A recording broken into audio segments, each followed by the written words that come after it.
So the ego is the false self. It's not who you really are.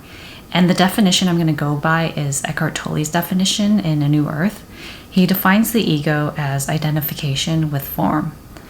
Identification meaning that you get your sense of self, you believe who you are with the things that you identify with.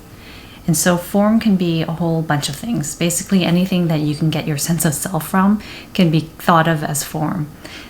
Like the voice in your head, your thoughts, your opinions, perspectives, ideas. I know another way that Eckhart also defines the ego is that the ego is the unobserved mind, the voice in your head that pretends to be you. Before I started reading A New Earth, I actually really did believe that I was the voice in my head. I believed that that was who I was. I believed in every thought I had, every emotion, every opinion that I had. And I really felt like that was who I was. There was no separation between me and my thoughts. And so that was how I identified with the voice in my head. So other examples of form can be the roles that we play, the relationships that we have, even physical form like our bodies, our physical appearance, the things that we have and own. You know, basically the things that we have and own are what make the economy go round, right? What makes the world go round. And that contributes to our consumerism mindset. And, you know, there's a lot of getting our sense of self through the things we own, like cars, right? It's about the type of car you have or the brands of clothes you wear. I mean, I feel like the ego is a big part of what drives designer brands, right? Because without it, I feel like if you didn't get your sense of self through those designer brands, I mean, what makes you special, right? It's the ego that believes that it's special through buying these specific brands and luxury brands and all that stuff. But without it, you just have a bag, a normal bag, and that doesn't make someone feel special. It makes them feel like everyone else, right? But the ego wants to stand out. The ego wants to feel special. And so there is definitely a relationship there to the ego and, you know, designer names and what they represent. So I also thought that I was the roles that I played. You know, going through life, we all go through different developmental stages and go through different phases. And so, you know, at the beginning, when I was really young and naive, I was basically just a product of my environment, right? Whatever mainstream media said was cool, I was into. And so I was into boy bands when I was younger, into the Backstreet Boys. And then as I got older and certain situations happened, I got into different things. I went into my rebellious phase where I basically, you know, started hanging out with hipsters and I started dating a graffiti artist. And so the things that I was into was really important to me then. And I got my sense of self from doing all that, from the clothes that I wore and the music that I listened to. And so it was obviously just a conditioning, you know, a conditioning of the ego from the experiences that I had. But I got my sense of self from those things, even though that I know that sounds really silly on the surface, but I did identify with those things and the clothes that I wore, the music that I listened to, because I wanted to fit into those groups and be accepted. So it really mattered to me. And I also thought I was my body and my physical appearance, and in a negative way, because I struggled a lot with low self-esteem. I thought because, you know, I didn't have the perfect body, I didn't have the right physical appearance, that I just wasn't good enough. And so this led me down a very unhealthy path of having a bad relationship with food as well as dieting. Like I started my first diet when I was 10 years old, and you know, that was just like the beginning of a very dysfunctional relationship. It was just a very negative experience being in that and being obsessed with food, being obsessed with dieting, and it was not good for my mental health at all. And so with a lot of things, I feel like there's a spectrum for the ego, that it's not just black or white. So, you know, I feel like it comes down to, do you have an ego or are you ran by your ego? And on this like ego spectrum, I feel like on one end, there's a strong ego, right? This is where you're deeply unconscious, you're deeply identified with the voice in your head, and you're basically completely ran by your ego. I'd say that having a strong ego can go either way. You can be someone on one end, be a very challenging personality, confrontational, always argumentative, all controlling, all that stuff, almost like a narcissistic style of personality. Like that one, I think, is probably the one that people can be like, oh yeah, that's a strong ego, right? Because there's very little awareness there, and and it's someone who's deeply identified with their mind.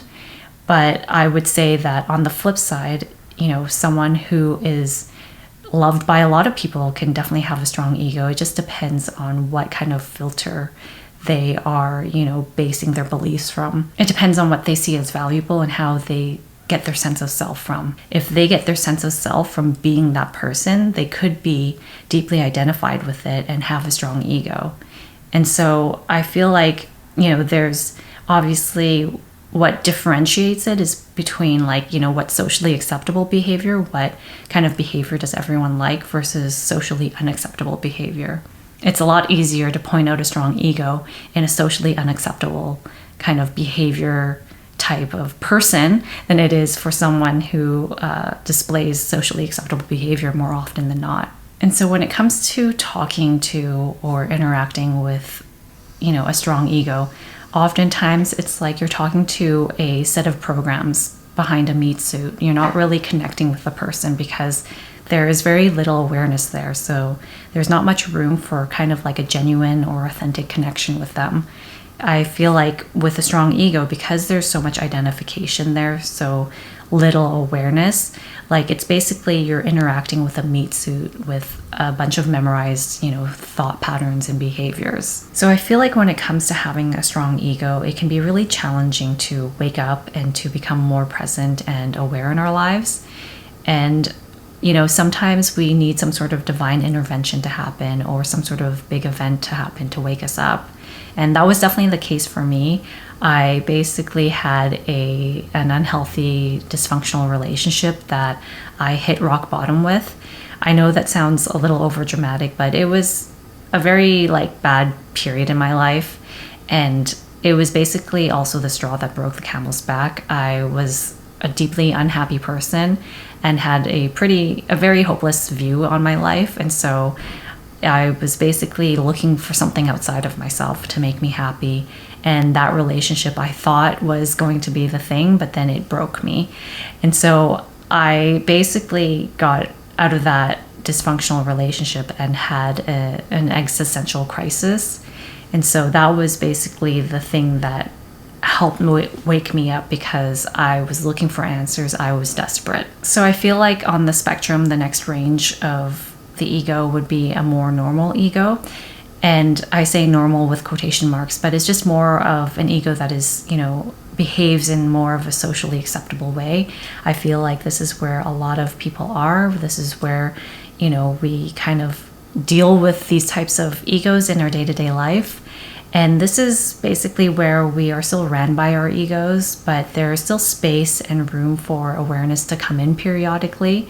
I feel like this is the opportunity for, learning and growing on a deeper level happens. I feel like when people talk about aha moments or when they have realizations, that is an experience of having learned something on a deeper level. So when I say this is more of a range of a normal ego, it's just something that we socially accept as decent behavior, right? That even though we may have an ego and are ran by it, that we still behave in a certain way that keeps the ego at bay, that we can still kind of deal with social dynamics and stuff like that. So on the other side of the spectrum of the ego, there is the light ego. This is basically where you start having an ego and are no longer ran by your ego. There is a lot more awareness and presence that occurs in your life, and that you can basically separate your thoughts from who you are. You can separate the voice in your head from who you are and start to kind of see, these patterns that are going on in yourself. So part of having a light ego is just understanding that the ego is part of the human condition, and that when it occurs, when it arises in ourselves, that we're able to bounce back from it pretty quick, that we're able to bring awareness to it and separate our sense of self within our thoughts, within our ideas, opinions, the voice in our head, or whatever it is that we're identifying with. Because there's much more awareness, we can bounce back from the grip of the ego a lot easier and a lot quicker. So it's important to note too that ego and awareness cannot coexist. So when awareness starts becoming more present in your life and you become more aware, the ego is no longer the ego. The ego, like I said, with the light ego, it starts to become that you have an ego, but you're not your ego. You're not ran by your ego.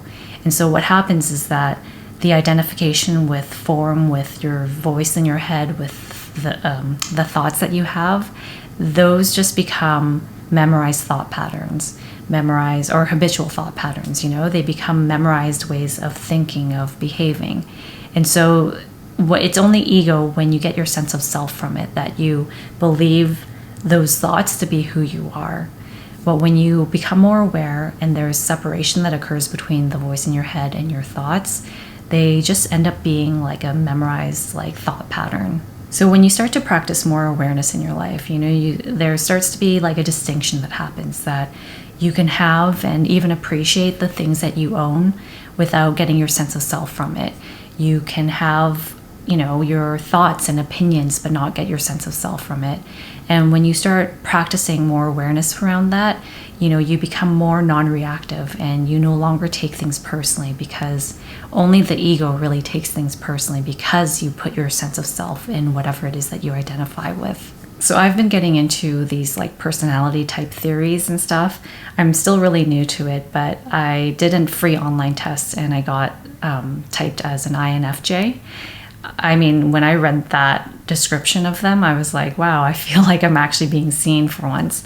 And I kind of still question though, I'm like, oh, am I an INFJ and all that stuff? But it got me kind of thinking about where that kind of plays into our ego and not and stuff. And I kind of feel like the same idea applies, where you can have a personality, but you are not your personality. So I feel like it's the same idea that I was just saying, that we can have a body, but not get our sense of self from it, right?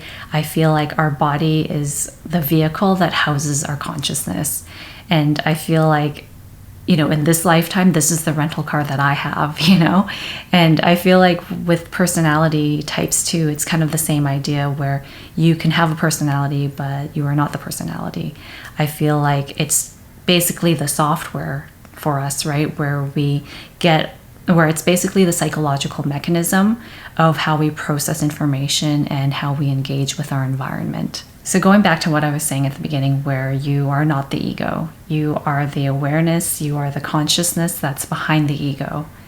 Basically, when you start to be able to separate yourself from your thoughts and your voice in your head, you can start to see things more clearly. So it's not to say that thinking is bad. Obviously, thinking is a very useful tool, but I think having, awareness around it definitely brings a different dimension to the thinking. I love to think, I love to analyze things, but it definitely feels like you can do so at a deeper level when you don't get your sense of self from it and you don't identify with it. So learn about and understand the mechanism of the ego and start watching to see how it shows up in your life. I feel like it relates to that saying by Socrates, know thyself, because I feel like in order to know who you really are, you need to know who you're not.